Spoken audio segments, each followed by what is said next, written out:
আসসালামু আলাইকুম। মসজিদ সর্বোচ্চ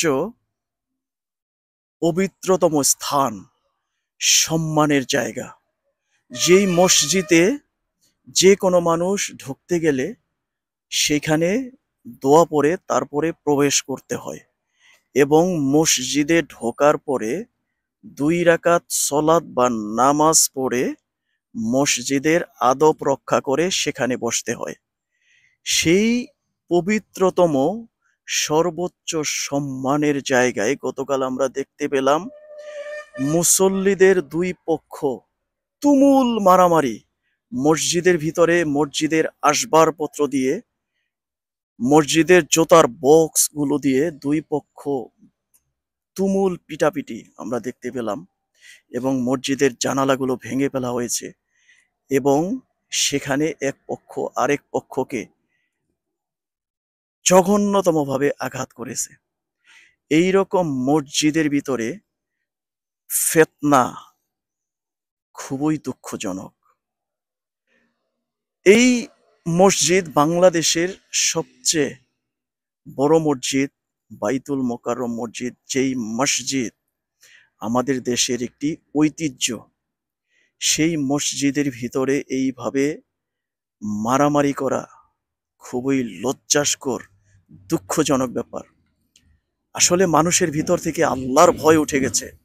মানুষ যদি আল্লাহকে ভয় করত, তাহলে এই রকম মসজিদের ভিতরে, যেই জায়গাটা ইবাদতের জায়গা, সেই জায়গার ভিতরে ঢুকে এইভাবে মারামারি করতে সাহস পেত না। এই মসজিদের সম্মানিত খতিব সাহেব যিনি ছিলেন, গত ১-১.৫ মাস বা ২ মাস আগে যে কোনো কারণে উনি এই মসজিদ থেকে অন্যত্র কোথাও চলে গিয়েছিলেন। তারপরে এখানে নতুন করে খতিব নিয়োগ দেওয়া হয়েছিল। গতকাল সেই পুরনো সেই খতিব সাহেব উনি বিভিন্ন লোকজনদেরকে নিয়ে এসে মসজিদের ভিতরে যেই মারামারির একটি ব্যবস্থা করলেন, যেটা দেখে আমরা আসলে খুবই হতভম্ব যে এইরকম একটা সর্বোচ্চ সম্মানের জায়গার ভিতরে মানুষ কিভাবে মারামারি করতে পারে। মসজিদের ইমাম এবং খতিব সাহেব যারা রয়েছেন, এরা অবশ্যই সম্মানের মানুষ। এরা আমাদের মতো সাধারণ মানুষের উস্তাদ। এইরকম আলেম সমাজের মাধ্যমে যদি একটা মসজিদের ভিতরে ফিতনা ফেসাদ হয়, এর থেকে দুঃখজনক, লজ্জাজনক ব্যাপার আর কিছুই হতে পারে না।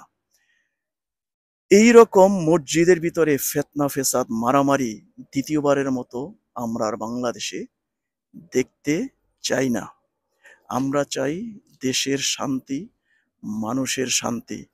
মসজিদ এইটি পবিত্রতম একটি স্থান এবং ইবাদতের জায়গা, যেখানে গিয়ে অহেতুক কথা বলা যায় না, কোনো গল্প করা যায় না, দুনিয়াবি কোনো কথা বলা যায় না।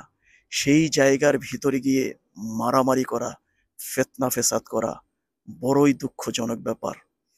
আমরা মনে করি মানুষের ভিতরে আল্লাহর ভয় ফিরে আসুক।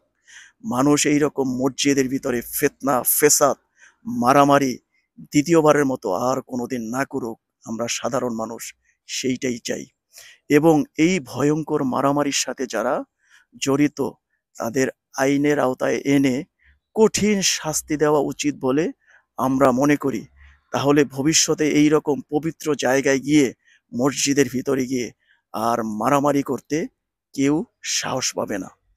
আমরা চাই দেশের শান্তি, দেশের মানুষের শান্তি, দেশের মানুষের ভিতরে আল্লাহর ভয় ফিরে আসুক। মানুষ মানুষ ফিতনা ফেসাদ, মারামারি থেকে ফিরে আসুক। সবাইকে অসংখ্য ধন্যবাদ।